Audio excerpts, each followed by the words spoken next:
So yesterday we have started domains of development, physical development, cognitive, social, emotional, और I have discussed all this in previous class, आप देख सकते हो जाके। और ये मैंने बताया था ये इंटर रिलेटेड होते हैं, तो उसी के उसमें आज हम करते हैं फर्स्ट, जो है फिजिकल डेवलपमेंट। ठीक है, it is about physique. Physical का मतलब होता है हमारी बॉडी से रिलेटेड, तो हमारा फिजिक, बच्चे का फिजिक मतलब उसकी हाइट, वेट, पोस्चर, ये सब कैसा है, शेप। ठीक है, तो ये उसके फिजिक में आती है, वो डेवलपमेंट कैसे हो रहा है। देखो, हम 4 कॉन्टेक्स्ट में डेवलपमेंट पढ़ते हैं बच्चे का। उसकी फिजिकल मतलब उसका फिजिक कैसा है, उसकी हाइट, उसकी हेल्थ अच्छी है, वेट अच्छा है। दूसरा कॉन्टेक्स्ट होता है कॉग्निटिव, उसका मेंटली वो स्टेबल है या नहीं, एक को अपनी उम्र के हिसाब से मेंटल लेवल उसका है या नहीं। फिर सोशली वो कैसे इंटरेक्ट करता है, वो भी। इमोशनली वो कैसे ग्रो कर रहा है। तो ये ब्रॉड डोमेन्स है जो हम देखते हैं। अगर ये अच्छे चल रहे हैं तो हम मान रहे हैं बच्चे का डेवलपमेंट अच्छा चल रहा है। ठीक है, तो अब आता है इसी से related motor development. Motor development का मतलब होता है, मोटर वर्ड आपने सबने सुना होगा, आपके घर में होती है, पानी की मोटर चलाते हैं हम। तो क्या करती है मोटर, मतलब मूवमेंट, चलती है वो। ठीक है, तो चलती है, इसी से रिलेटेड है। ये किसका पार्ट है, फिजिकल, हमारी बॉडी की मूवमेंट, मोटर डेवलपमेट। और ये किसकी हेल्प से होती है, मस्क्यूलर डेवलपमेंट। हमारी बॉडी में मसल्स होती हैं जो हेल्प करती हैं मूवमेंट में, राइट। और कोऑर्डिनेशन, उनका कोऑर्डिनेशन बहुत ज़रूरी है। जैसे जैसे कि अभी आप पढ़ रहे हो, आप साथ साथ लिख भी रहे होगे, नोट डाउन कर रहे होगे, तो आपकी हाथों की मसल और साथ साथ आपकी आइज़ की मसल्स दोनों कोऑर्डिनेट कर रही हैं जब भी काम चल रहा है। ऐसे तो नहीं हाथ पहले चल रहे हैं और मसल आँख बाद में देख पा रही हैं, या आपकी आंखों ने देख लिया हाथ उस स्पीड से चल, तो वो कोऑर्डिनेशन नहीं होगा, वो फिर एबनॉर्मेलिटी होगी। तो एक नॉर्मल इंसान में कोऑर्डिनेशन होता है मसल्स का जब भी एक अच्छा परफेक्ट बैलेंस माना जाता है। ठीक है, तो मोटर डेवलपमेंट 2 टाइप का होता है, कौन कौन सा, ग्रॉस मोटर डेवलपमेंट और फाइन मोटर डेवलपमेंट।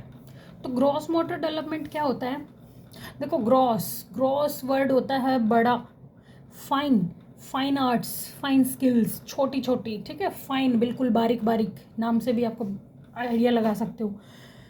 तो ग्रॉस मोटर स्किल्स, बड़ी मसल्स का यूज़, किसका use of large body muscles.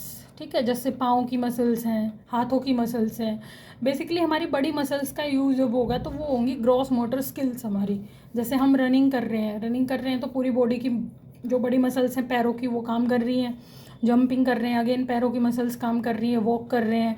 ठीक है, तो जहाँ पे बड़ी मसल्स का यूज़ हो उनको हम बोलेंगे ग्रॉस मोटर स्किल्स, कोई भी काम करते हुए। और जिन कामों को करते हुए, स्किल्स को करते हुए फाइन मोटर मतलब छोटी मसल्स का यूज़ हो, ठीक है, तो वह उनको हम बोलेंगे फाइन मोटर स्किल्स। जैसे कि राइटिंग, अभी मैं लिख रही हूँ तो सिर्फ उंगलियों की हेल्प से, तो ये क्या हमारी फाइन मोटर स्किल्स। ड्राइंग में भी बच्चा ऐसे अपने हाथ का यूज़ करता है, उंगलियों का। पेंटिंग, थ्रेडिंग या निडल, मम्मियों को देखा है सर्दियों में स्वेटर बुनती हैं आंटियाँ, चुगलियाँ करती हैं बैठ के। ठीक है, स्वेटर बुनते बुनते। तो या आप कल को टीचर बनोगे गवर्नमेंट, तो आप भी स्कूलों में मैडम यही करती हैं, बैठ के सर्दियों में स्वेटर बुनती हैं। ठीक है, तो वो भी कौन सी मसल्स का यूज़ होता है, फाइन मोटर्स मसल्स। ठीक है, तो ये था। तो इसको हम एक और नाम दिया था, मैंने पीछे भी बताया था, goes from gross to fine.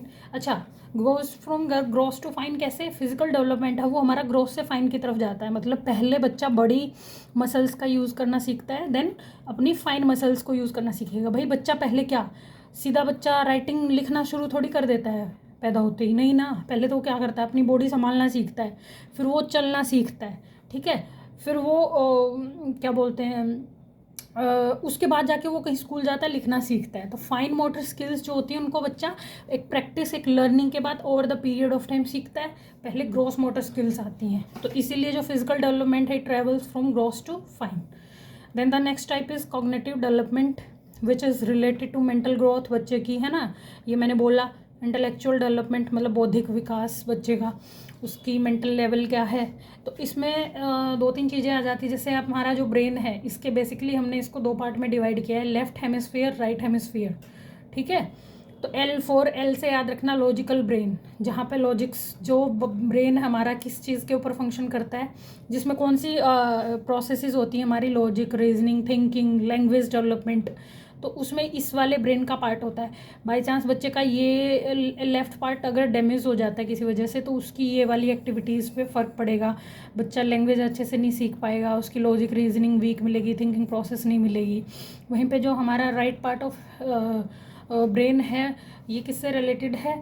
Creative part है, इसको क्रिएटिव पार्ट बोलते हैं। तो ये म्यूज़िक, आर्ट्स, पेंटिंग, इन सब चीज़ों में मतलब वो करवाता है, हेल्प करता है। ठीक है, तो इसमें और भी चीज़ें आ जाती है कॉग्निटिव डेवलपमेंट में, जैसे इमेजिनेशन, बच्चा सोच रहा है, डिसीजन मेकिंग, वो भी हम दिमाग से ही सोच के करते हैं, प्रॉब्लम सॉल्विंग, वो भी हम ब्रेन का यूज़ करते हैं उसमें भी। तो ये सारी चीज़ें किससे रिलेटेड हैं? Cognitive development. Then the third type is social development, which is about the cultural and societal influences on personality. बच्चे की पर्सनैलिटी पे उसकी सोसाइटी और उसके जो भी कल्चरल इन्फ्लुएंसेस हैं वो कैसे हैं, वो किस सोसाइटी से बिलोंग करता है, उसकी कल्चरल प्रैक्टिसेस क्या हैं, उसके आसपास का कल्चर क्या है। ठीक है, कल्चर मतलब आप बोल सकते हो वे ऑफ लिविंग, जीने का तरीका। ठीक है, इसमें एक और चीज़ आती है, मोरल डेवलपमेंट भी इसी का पार्ट है, सोसाइटल सोशल डेवलपमेंट का। अच्छा, मोरल डेवलपमेंट क्या होता है? Development of conscience and values, सही गलत का फ़र्क। भाई एनिमल्स में तो ये चीज़ें होती नहीं, ऑब्वियसली उनको नहीं पता गलत क्या है सही क्या है, राइट? तो इंसानों में ही दी है भगवान ने ये चीज़, वो किसके अंदर आती है? Moral development. ठीक है, तो उसमें उसकी कंसाइंस और वैल्यूज़ का वो डेवलपमेंट करता है, उसको सही गलत का फ़र्क पता चलता है। तो ये होता है social development. Then the next type is emotional development. ये होता है सामवेगिक विकास बच्चे का, मतलब भावनात्मक एक तरह से। ठीक है, इमोशन भी ज़रूरी है, क्योंकि बोलते हैं ना human is an emotional animal. तो वो क्यों? क्योंकि उसमें भावनाएं दी हैं। Is about different emotions at various stages and how they grow over a period of time. कि बच्चे के जो इमोशंस हैं, जैसे कि फियर, एंगर, लव, ये क्या है? ये सारी इमोशंस ही तो हैं। तो मतलब डर, गुस्सा, प्यार, ये सारी इमोशंस है।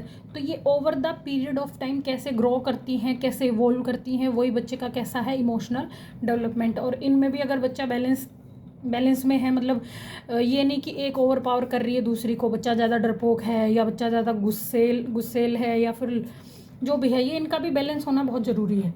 ठीक है, अगर ये ऊपर नीचे हैं तो फिर अगेन उस डेवलपमेंट में भी गड़बड़ होएगी।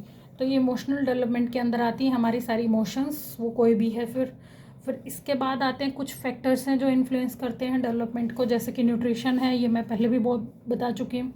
खाना पीना आप बच्चे को जैसा दोगे वो वैसे ही उसका डेवलपमेंट होगा। ठीक है, वो उसके फिजिकल डेवलपमेंट को इफेक्ट करेगा, उसका न्यूट्रिशन। ठीक है, फिर अर्ली स्टिमुलेशन, मतलब बच्चे को जब बचपन में जैसे मम्मी, नानी, दादी मसाज करती हैं बच्चे की, तो वो कैसे की गई हैं उसकी प्रैक्टिसेस, तो वो भी बच्चे की ग्रोथ को इफ़ेक्ट करती हैं, उसके डेवलपमेंट को इफ़ेक्ट करती हैं। फिर चाइल्ड रियरिंग प्रैक्टिसेस, बच्चा पालने की तरीके। ठीक है, या पेरेंटिंग स्टाइल भी बोल सकते हो कि पेरेंट्स कैसे हैं, ज़्यादा गुस्सेल हैं, ज़्यादा स्ट्रिक्ट हैं, कैसे ट्रीट करते हैं बच्चे को। तो ये भी फैक्टर्स हैं, वो इन्फ्लुएंस करते हैं उसके डेवलपमेंट को। Then the next topic is parenting styles. और 4 टाइप के पेरेंटिंग स्टाइल्स होते हैं, अथॉरिटेरियन और परमिसिव और नेग्लेक्टफुल या इग्नोरेंट। ठीक है, तो आप इसको